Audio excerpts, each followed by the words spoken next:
ahí solo se vuelven a meter. Bueno, como les decía, la definición de límite de continuidad dice que una función f de x es continua en un punto A si cumple la siguiente ecuación, que es límite de f de x cuando x tiende a A, tiene que ser igual a f de A. Aquí tenemos dos ejemplos. Una función continua podría ser esta, que es una parábola, y una función discontinua puede ser esta, que es una función escalonada. Pero para que la continuidad exista, debe existir tanto f de A y el límite de f de x. Entonces, para la continuidad tenemos tres tipos. Tenemos la continuidad por la izquierda, la continuidad por la derecha y la continuidad en un intervalo cerrado A, B.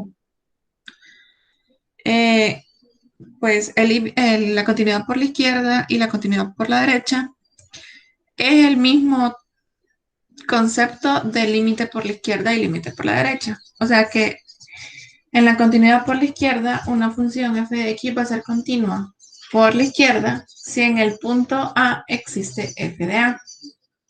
Y tiene que cumplir la siguiente ecuación, que es límite de f de x cuando x tiende a A por la izquierda igual a f de A.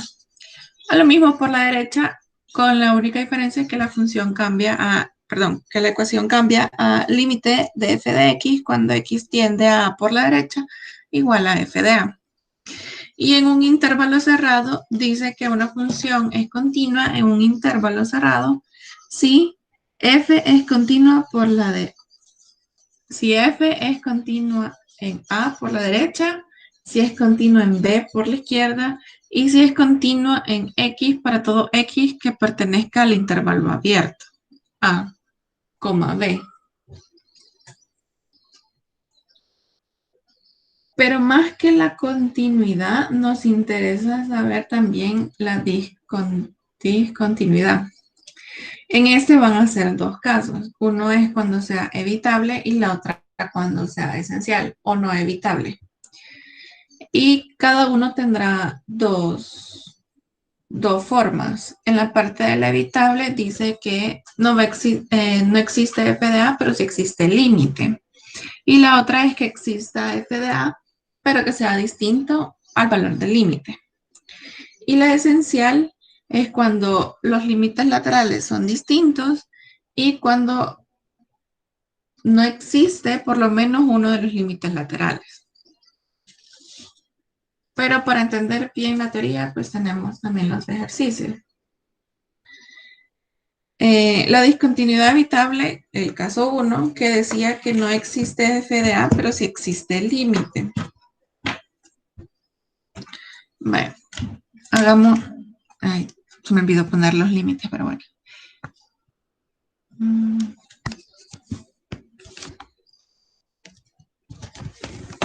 Bueno, en este caso tendríamos que ver si f de 0 existe. ¿Por qué? Porque A va a ser igual a 0. Entonces, solo sustituimos E igual a 1 sobre 0 al cuadrado más 2. Bueno, esto es indefinido porque 1 sobre 0 pues no se puede realizar. Y tendríamos que sacar el límite para ver si realmente es una discontinuidad evitable. El límite cuando x tiende a 0 de a la menos 1 sobre x cuadrado más 2. Vaya, como si lo hacemos solo sustituyendo el 0 en la función, sabemos que me va a dar indefinido, entonces sacaremos el límite por x, cuando x tiende a 0 por la izquierda y cuando tiende a 0 por la derecha.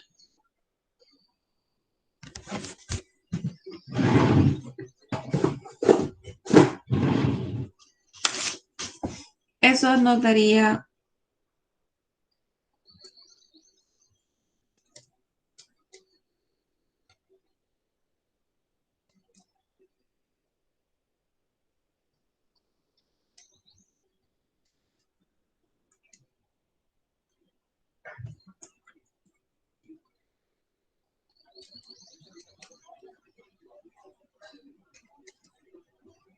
No me da.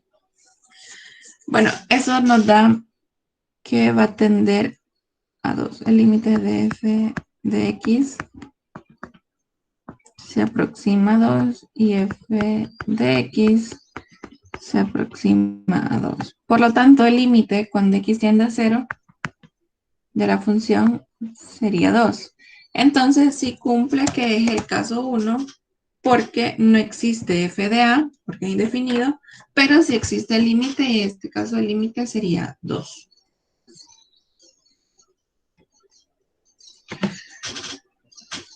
Hoy vemos el caso de la discontinuidad evitable del caso 2, que dice que f de a existe, pero no es el mismo que el límite.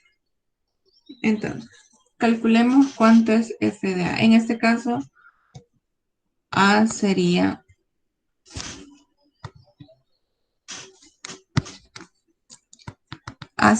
2.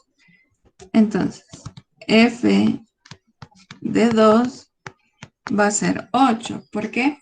Porque me dice que solo en el punto x igual 2, f de x sería 8. Y el límite cuando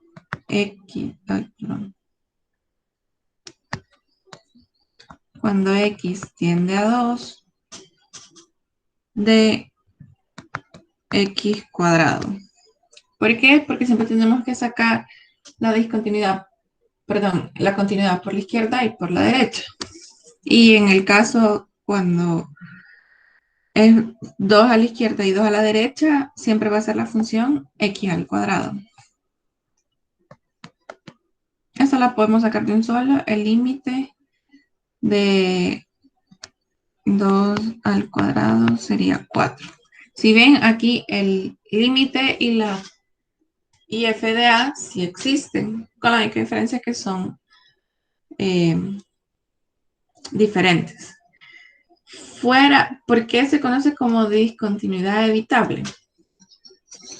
Porque yo solo tengo que cambiar el valor de a para que esa sea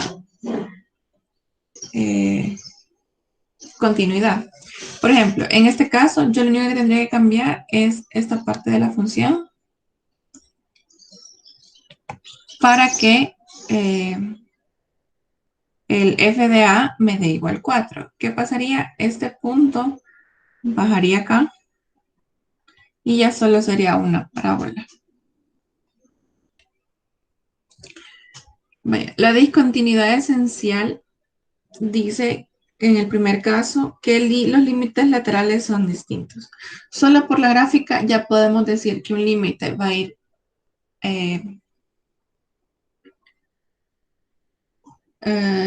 un límite va a ser menos infinito y el otro límite va a ser más infinito. Entonces, primero tenemos que ver cuánto va a ser a. A pues va a ser la restricción, que sería 2. Entonces, calculando el límite cuando x tiende a por la izquierda de la función.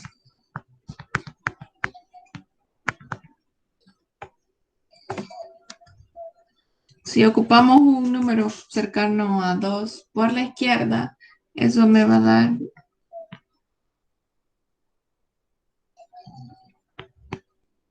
menos infinito. En cambio, si hacemos el límite cuando x tiende a por la derecha,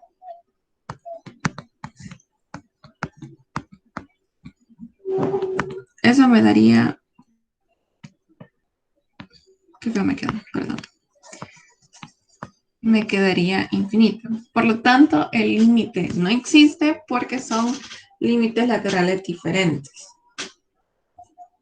Y tenemos el caso 2 de la discontinuidad esencial que dice que no existe por lo menos un límite lateral. ¿Qué quiere decir? Que, vaya, saquemos una restricción. Las restricciones serían cuando a vale menos 2 y cuando a vale 2.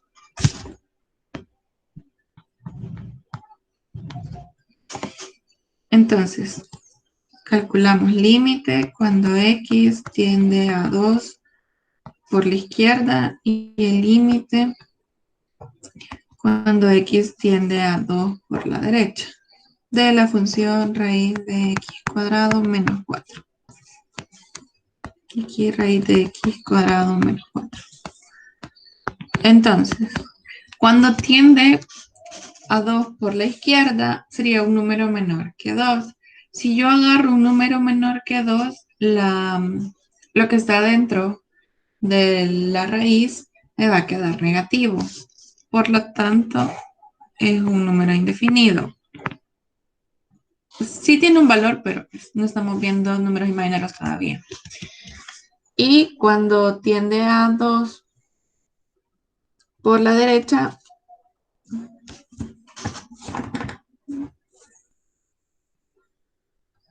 sería